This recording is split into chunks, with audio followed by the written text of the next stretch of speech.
छलकेगा अब अनुज के सब्र का पैमाना, फिर से आमने सामने होंगे वनराज और अनुज।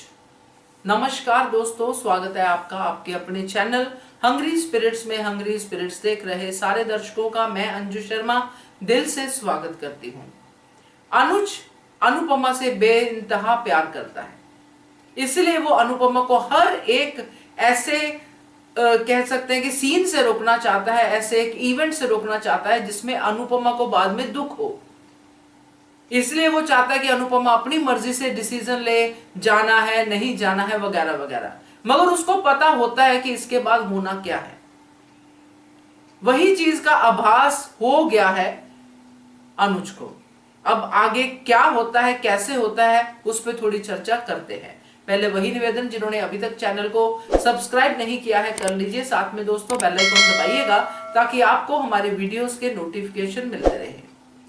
तो जो भी इंडिकेशंस मिल रहे हैं वो तो मिल ही रहे हैं, जैसे अपशगुन होना, उनका पिकनिक पे जाना, छोटी का नाराज होना वगैरह वगैरह। मगर इस सबके बीच में एक चीज जो अनुपमा अनुज को अपडेट करती रहती है, ये अच्छी लगती है। ये भी मैसेज अनुपमा ने डाल दिया कि केंजल ने बताया नहीं है वनराज को कि वो यहां मुझसे मिलने आ रही है। अब ये बात अनुज को पता है, इसके पीछे एक कारण है, और वो कारण ये है कि जब एक्सीडेंट होगा, क्योंकि केंजल ही सबसे ज्यादा सफर करती हुई दिखाई दे रही है, क्योंकि केंजल का सर जो है स्टीयरिंग पे टच हो चुका है, तो चोट लगी होगी, बेहोश होगी वगैरह वगैरह। और वनराज को वेट थोड़ी करना होता है कि कोई अंदर बेहोश है, कोई अंदर मर रहा है। वनराज को तो आके अनुपमा को पूरी तरह से सुनाना होता है, उसको कटघरे में खड़ा करना होता है, और वही वनराज करेगा। घर से ही वो पहले से ही इतना ज्यादा भरा हुआ है कि अनुपमा आ कैसे गई, अनुपमा ने बुला कैसे लिया केंजल को, ऐसा क्यों हो गया, क्योंकि केंजल ने तो किसी को बताया नहीं है। केंजल ने तो अपनी सेफ चीज की है कि मैं चुपचाप जाके मम्मी को मिल के आती हूं, जो कि गलत है। और यहां पे वनराज को जब एक्सीडेंट का पता चलेगा तो सीधा सीधा अनुपमा पे ही चढ़ेगा, क्योंकि अनुपमा को एक्सीडेंट में थोड़ी बहुत खरोच आएगी। जो भी होगा अनुपमा परी को भी बचा लेगी, छोटी को भी बचा लेगी, या फिर छोटी का क्या होता है पता नहीं, बट छोटी के साथ भी कुछ चीजें होंगी जिसकी वजह से वनराज का छोटी पे भी बिल फटेगा, और फिर अनुज जो है सामने आएगा।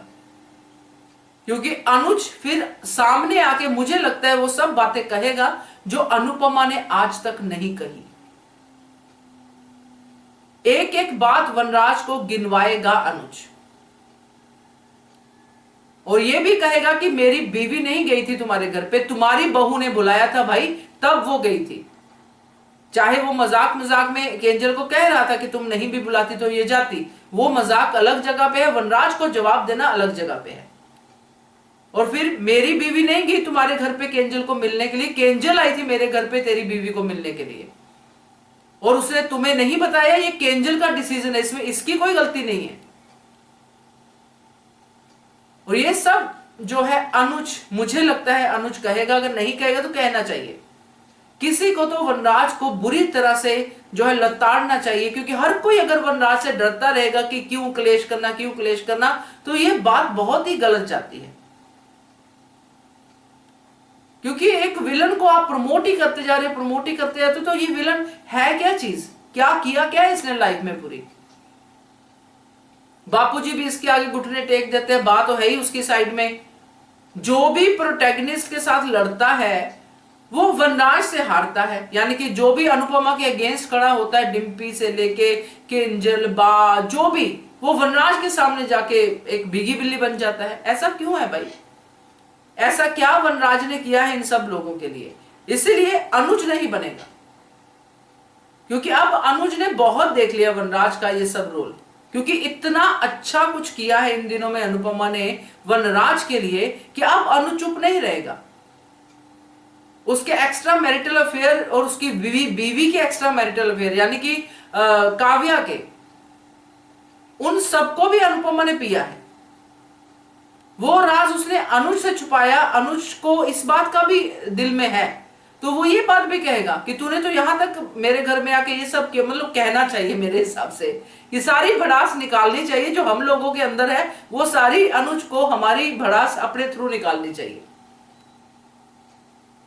क्योंकि ये वनराज जैसे लोगों को जब तक चांटा नहीं पड़ता ना सीधा सीधा, तब तक इनको बातें समझ में आती नहीं है।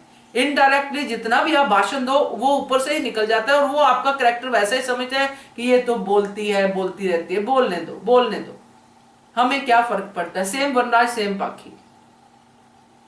तो ये जो है मुझे लगता है कि अब एक्सीडेंट के बाद बड़ा वाला बदलाव आने वाला है, जैसा कि अनुज के जो पंडित जी हैं वो भी कह के गए हैं कि बड़ा बदलाव आने वाला है। और ये बड़ा बदलाव किस तरफ जाता है ये भी हम आपसे जरूर बात करेंगे।